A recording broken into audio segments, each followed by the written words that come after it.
with Miss Pockets. I'm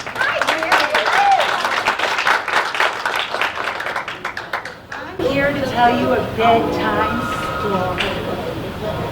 So let me get settled in.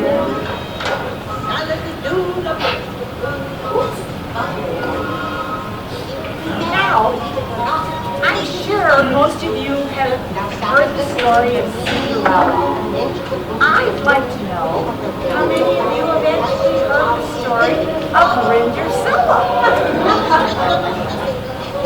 I'm going to tell you the story of Rindercella. Once upon a time, in a foreign fountain, there lived a beautiful girl.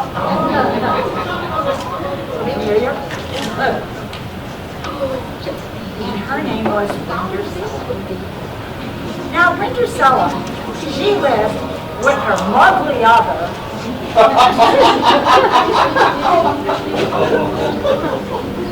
and her two sad blisters.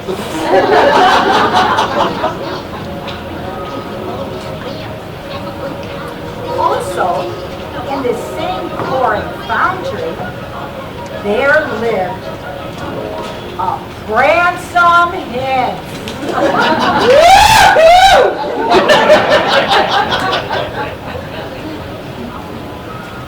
And this Pransome Hen was going to have a fancy ball. Well, I lost my place, but I will find it. A fancy ball.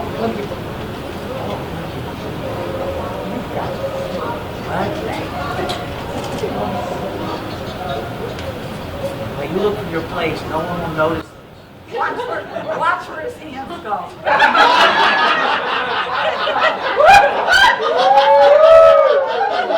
It's not my hands you gotta be worried about. What, Miss Pockets has a lot of pockets? Yeah, I got tons Who would have of them. known that? Okay, is this hot now, Sean? Am I hot? What do you Answer the think? question. Am I hot now, Sean? Oh, yeah. Oh, yeah. Okay. Now can you all hear Do me? you know what your place is now? Your place is, never mind. With the Pransome Hens.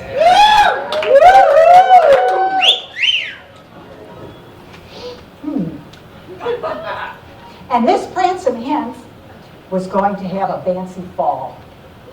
And he invited people for riles abound, especially the rich people.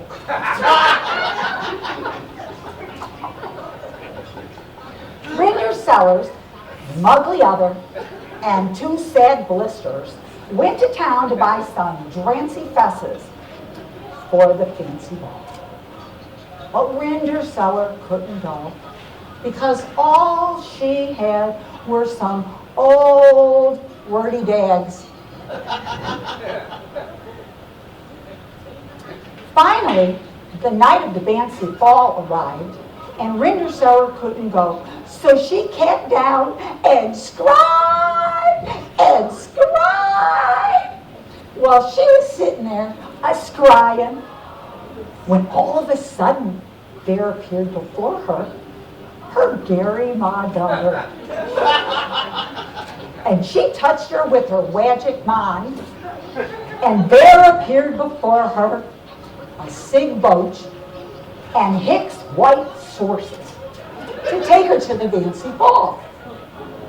Now, the Gary Ma daughter said, Rinderceller, you must be home before midnight, or I'll turn you into a pumpkin.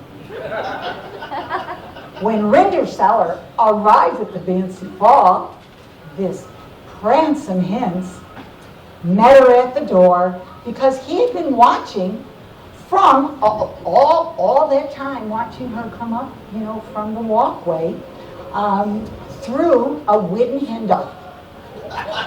Rinderceller and the Pransome Hen, they danced all night. They danced and they danced, until they lull and fall. Oh, they were so much in fun. And all of a sudden, the clock struck night, and Rinderseller staced down the rears, and just as she beached a bottom, she slopped her dripper. The next day, the Prancing Hinds went all over his foreign country and looking for the beautiful girl who had slopped her dripper. They finally came to Rinderseller's house, and he tried it on her muggly udder, but it fit didn't. Then he tried it on the two sad blisters, and it fit did. Then he tried it on Cinderella, and it fit it.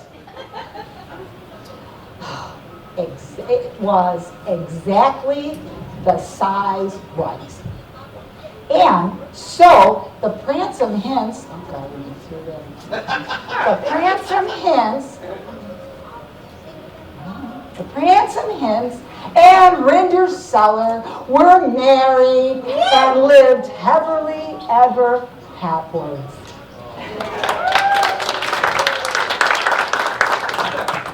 No. Now the story of the story is, if you go to a fancy ball and you want a Prancing Hinds to lull in falls with you, don't forget to slap your dripper.